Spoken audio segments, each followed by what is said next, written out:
ಏನಣ್ಣ ಒಳ್ಳೆ ಉಳ್ಸೇವೆ ಮಾಡೋರಂಗ್ ಬಂದ್ ಬಿದ್ಬಿಟ್ರಿ? ಹೋಗಿ ಹೋಗಿ ಅವನ ಅಜ್ಜಿ ಅವನ್ ಕೈಲ ಒದೆ ತಿನ್ನೋದ್ ನೀವು.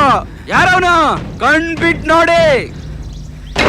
ನಿಮ್ಗೆ, ಈ ಮನೆಗೆ, ಈ ಕುಟುಂಬಕ್ಕೆ, ಯಾಕೆ ಇಡೀ ಊರ್ಗೆ ವೈರಿ ಅವನು.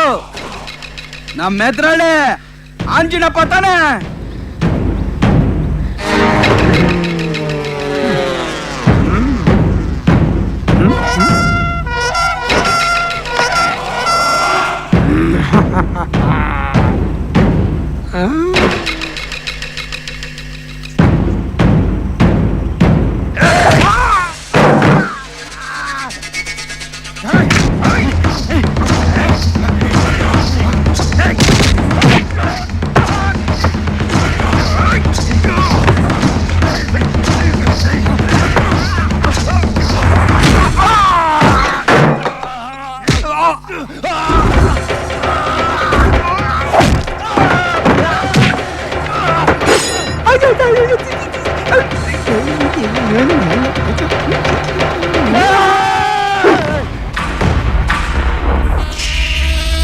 ಬಿಡ್ಲಾ ಮಗ ಬಿಡ್ಲಾ.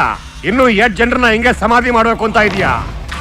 ಗುಂಡ್ಗೆ ಗಟ್ಟಿ ಇದ್ರೆ ಒಡೆಯೋ ಗಂಡಸ್ತನ ಇದ್ರೆ ನೇರವಾಗಿ ಅವನ್ನ ಎತ್ತಿ ತೆಗಿತೀನಿ. ತೆಗಿ, ಒಡಿ, ಚುಚ್ಚು, ಕತ್ತರ್ಸಾಕು ನನ್ ಮಗನ್ನ. ಊರ್ ಬಾಗಿಲ ನೇತಾಕೋ ಅವನ್ನ. ಹಬ್ಬ ಮಾಡುವ. ಆಂಜನಪ್ಪ, ಬಾ ಮೈದಾನ ಮರ್ಯಾದೆ ಇಲ್ದೆ ಜುಜ್ಬಿ ಒಂದು ಮಂಡಲ್ ಪಂಚಾಯತಿ ಚೇರ್ಮನ್ಗಿರಿಗೋಸ್ಕರ ನನ್ನ ಎದುರು ತೊಡೆ ತಟ್ಟಿ 10 ಹಳ್ಳಿ ಜನರ ಮುಂದೆ ನಾನು ಕೈಕಾಲು ನಡ್ಗಂಗ್ ಮಾಡ್ಬಿಟ್ಟಿಯಲ್ಲ. ಲೇ ಮಗ,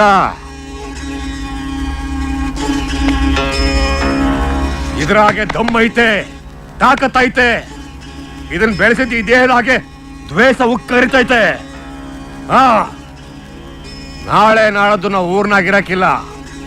ನೀನು ಉಮ್ಮತನ ತಡೆಯಕ್ಕೆ ಯಾವ ಗಂಡ್ಸು ಇರಕ್ಕಿಲ್ಲ. ಹೊಡಿ, ಒಂದ ಅವನ್ ನೋಡಿ. ಇಲ್ಲ ಅಂದ್ರೆ ಅವನ ಪ್ರಾಣಕ್ ಪ್ರಾಣ ಆಗಿರುವ ಆ ನನ್ನ ಸೊಸೆ ಅಂದ್ರೆ ಅವನ ಮಗಳು, ಅವಳನ್ನ ನೋಡ್ಕೊಂಬ. ತರ್ತೀನಪ್ಪಯ್ಯ. ಅವನೇನು ಅಪ್ಪ ಮಗಳನ್ನ ಇಬ್ರು ಎತ್ತಾಕೊಂಬರ್ತೀನಿ. ಶಬಾಸ್ ನನ್ ಮಗನೇ. ಹಬ್ಬದ ಊಟ ರೆಡಿ ಮಾಡ್ರಲ್ಲ.